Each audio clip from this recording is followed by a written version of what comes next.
أعوذ بالله من الشيطان الرجيم నేను శపించబడిన బహిష్కరించబడిన శైతాన్ నుండి రక్షణ పొందటానికి అల్లాహ్ శరణు వేడు. ادعوا إلى سبيل ربك بالحكمة والموعظة الحسنة وجادلهم بالتي هي أحسن إن ربك هو أعلم بمن ضل عن سبيله وهو أعلم بالمهتدين. ప్రజలను వివేకంతోనూ మంచి ఉపదేశం ప్రచారంతోనూ నీ ప్రభువు మార్గం వైపునకు ఆహ్వానించు మరియు వారితో ఉత్తమ రీతిలో వాదించు.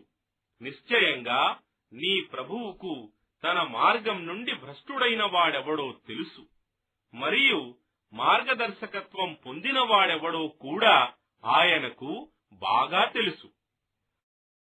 وَإِنْ عَاقَبْتُمْ فَعَاقِبُوا بِمِثْلِ مَا عُوقِبْتُمْ بِهِ وَلَئِنْ صَبَرْتُمْ لَهُوَ خَيْرٌ لِلصَّابِرِينَ.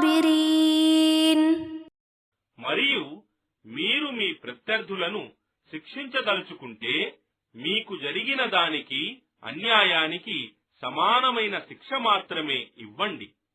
కాని మీరు సహనం వహిస్తే నిశ్చయంగా సహనం వహించే వారికి ఎంతో మేలు కలుగుతుంది.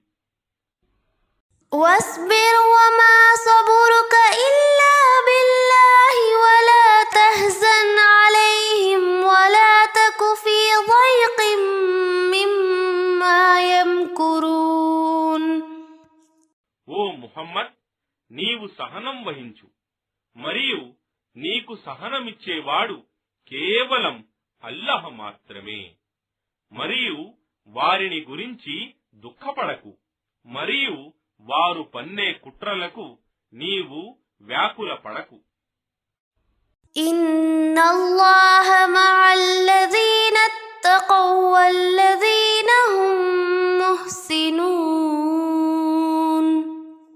నిశ్చయంగా అల్లాహ్ భయభక్తులు గల వారితో మరియు సజ్జనులైన వారితో పాటు ఉంటాడు.